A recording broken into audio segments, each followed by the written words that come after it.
Nomination task में बदल दिया। यहाँ पर कन्फेशन रूम में जाने के बाद चाहत ने पूरा का पूरा सिनेरियो क्या कुछ हुआ, जिसके बाद ईशा की आंखों से निकले आंसू और यहाँ पर ईशा को मालूम चल गया कि चाहत से डायरेक्टली और इनडायरेक्टली कैसे भी पंगा लो फंस जाओगे, बुरी तरह से फंसोगे और टारगेट भी बनते हुए नजर आओगे। क्या कुछ हुआ दोस्तों, और ईशा ने दोस्तों बहुत ही करेक्ट एक बात पकड़ी है, जो कि मुझे लग रहा है बहुत सारे मेरी ऑडियंस को मैंने देखा कमेंट सेक्शन में लिख रहे हैं। मुझे बहुत अच्छा लगा दोस्तों कि आप लोग इतना ज्यादा इन्वॉल्व हो रहे हो, जो भी मैं वीडियो बना रहा हूँ सारे में मुझे कमेंट दिखता है और काफी अच्छे अच्छे कमेंट रहते हैं। आप सभी लोग उन सारी बातों पे अपना ओपिनियन देते हो जिसको लेकर के मैं वीडियो बनाता हूं, जो कि बहुत अच्छी बात है। ऐसे ही आप लोग कमेंट करते रहिए दोस्तों, ताकि मुझे भी मालूम चल सके कि मेरे ऑडियंस कितने ज्यादा यहाँ पर शो के अंदर इन्वॉल्व है और कहीं ना कहीं अपना मुद्दा रखते हैं दोस्तों। बिग बॉस के घर के कंटेस्टेंट की तरह तो कम से कम नहीं है, जो कि अपना मुद्दा तो क्या अपना यहाँ पर राइट भी नहीं जानते कि उनको कमेंट करना उनका हक है दोस्तों। दरअसल दोस्तों क्या हुआ कि यहाँ पे कन्फेशन रूम के अंदर जब चाहत गई तो यहाँ पर उन्होंने नॉमिनेट किया दोस्तों अविनाश को, और साथ ही साथ दोस्तों यहाँ पर उन्होंने नॉमिनेट किया ईशा को। अब दोस्तों ईशा को नॉमिनेट जब वो करते हुए नजर आई तो कुछ ऐसे पॉइंट्स यहाँ पे बोलते हुए नजर आई,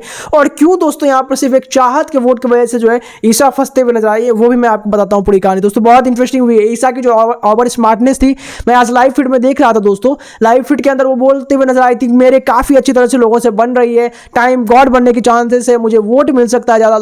लेकिन दोस्तों यहाँ पर कहीं ना कहीं उनकी ये जो सोच है वो काफी गलत है। ये भी मुझे नॉमिनेशन के लिस्ट के बाद मालूम चल गया, क्योंकि जिस तरह से यहाँ पे ईशा नॉमिनेट हुई और साथ ही साथ जिन लोगों ने जो जो ओपिनियन दिया है घर के अंदर ईशा को लेकर के, उससे तो साफ मालूम चलता है कि बहुत बड़ी यहाँ पर जो गलतफहमी पाल करके रखी हुई है ईशा। उसको ऐसा लगता है कि शायद उसको कोई भी नॉमिनेट नहीं करेगा, सब उसको जेन्युइन और रियल कंटेस्टेंट समझ रहे हैं। बट यहाँ पर ईशा की सबसे बड़ी और सबसे महंगी वाली गलतफहमी यही मुझे लगता है कि है, क्योंकि दोस्तों यहाँ पर ईशा को नॉमिनेट कर दिया गया इस वीक में। और जो बात यहाँ पर चाहत ने कही है, चाहत बोलते हुए नजर आई कि ईशा की हरकतें यहाँ पर जो है बहुत एविडेंट हो चुकी है, वो जानबूझ के जो है बाद में ट्रिगर करती है। अगर कुछ भी अविनाश का फाइट होता है तो वो ऐसा दिखाने का ट्राई करती है बाकी लोगों के सामने में कि वो अविनाश के खिलाफ है, बट जब वो अविनाश के साथ बैठती है तो कई बार मैंने ऐसा सुना है कि वो अविनाश को मजाक में भी इंस्टिगेट करने का ट्राई करती है उस कंडीशन को लेकर, क्योंकि कहीं ना कहीं इस वजह से यहाँ पर जो उसका दिमाग हमेशा चढ़ा हुआ रहता है अविनाश को, और वो कंट्रोल ही नहीं कर पाता बाद में। लेकिन इसके पीछे कहीं ना कहीं जो सबसे बड़ा जिसका हाथ है वो और कोई नहीं बल्कि यहाँ पर जो है उसमें यहाँ पे सबसे बड़ा हाथ ईशा का ही है, और इसलिए वो ईशा को